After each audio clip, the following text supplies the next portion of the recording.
So sa latest satellite imagery animated ngayong umaga, mapapansin po natin offshore pa rin or malayo pa rin sa kalupaan ng ating bansa ang bagyong si Super Typhoon Inday. Pero mapapansin natin na patuloy itong kumikilos.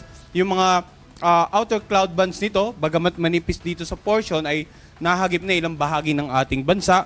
At kanina alas 10 ng umaga, ang Super Typhoon na si Inday ay tinatayang nasa layang 1,270 kilometers ang layo east of Northern Luzon.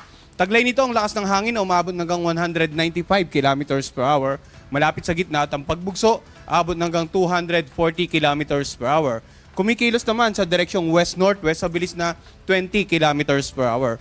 So mapapansin natin, napakalawak ng kaulapan nito at meron pang mga ulap dito sa may bandang central at southern part ng ating bansa. Yan naman po yung pinag-ibayong habagat or southwest monsoon. Pero uunahin natin himayin yung mga wind signal, associated hazard, dahil sa Super Typhoon na si Inday, susunod naman kung ano inaasahan natin pag-ulan, dala ng pinag-ibayong habagat. Sa patuloy na paglapit ng Super Typhoon na si Inday sa kalupaan ng ating bansa, nakataas po ang Tropical Cyclone Wind Signal number 1 sa mga lalawigan na naka-highlight ng light blue dito sa ating mapa. Sa lalawigan ng Batanes, Cagayan kasama ang Babuyan Island, Apayao, Kalinga, Isabela, northern portion ng Aurora, dito sa northern at central portion ng Catanduanes, northeastern portion ng Quirino, eastern portion ng Ifugao, Ilocos Norte, eastern portion ng Mountain Province at northern portion ng Abra. Pag may wind signal po, number 1 po tayo, ibig sabihin, posibleng maranasan natin yung lakas ng hangin mula 39 hanggang 61 kilometers per hour with a lead time of at least 36 hours. So, it doesn't necessarily mean na may epekto agad sa mga oras ito. Binibigyan po tayo ng konting palugit, 36 hours or less, para mapaganda natin yung actual na lakas ng hangin na posible nating maranasan sa ating locality. Kaya sana po, wag magtakay mga kababayan natin na sasabihin nila naka-wind signal number 1 tayo, pero generally good weather po sa kanilang lugar.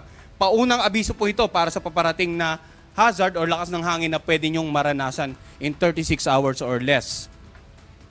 Ngayon, sa pinaka-latest forecast track ng Pag-asa, base sa ating Tropical Cyclone Bulletin, mapapansin po natin ang current location ng Super Typhoon na si Inday at sa susunod na 4 na araw. Bukas nga ng umaga, inaasang nasa 875 kilometers silangan ng Northern Luzon. Sa darating naman na Biyernes ay nandito sa 515 kilometers silangan ng Itbay at Batanes. At sa darating na Sabado ng umaga, halos nandito na sa northern boundary ng ating air responsibility. 470 kilometers north-northeast ng Itbay at Batanes. At sa darating naman na Linggo ng umaga, totally nasa labas na ng PAR sa layong 915 kilometers north-northwest of extreme northern Luzon. So, muli balikan natin yung forecast track. Ito pong pinakikita ang mga forecast location, yun yung posibleng maging movement ng sentro ng bagyo nitong Super Typhoon na si Inday. It doesn't necessarily mean na ito po yung bagyo. Iyan lang po yung movement ng sentro. At pansinin din natin yung parang apa or cone-like feature na nakapalob itong center track natin. Ang area of probability, pinakikita po kung saan pa pwede yung maging aktual na pagkilos.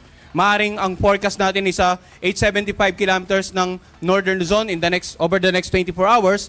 Pero yung maging actual ay maaring pahilaga or more on the southern portion nitong point forecast natin ito. So that is why sa mga kababayan natin, kung titingnan po natin yung ating forecast track at yung area probability, may tendency pa pala na mas maging malapit ang sentro dito sa may bandang dulong Hilagang Luzon. Kaya patuloy po tayong magbibigay ng 6-hourly update patungkol nga sa Super Typhoon na si Inday. All throughout its course, sa loob ng ating air responsibility, inaasahan po natin na Super Typhoon ito and then by Friday ay posibleng maging typhoon category na lamang. Pero malakas pa rin po yun, no? Super Typhoon and typhoon category inside the PAR, sigurado yung epekto, possibly sa extreme northern Luzon area, bukod pa sa pagpapaibayan ng habagat.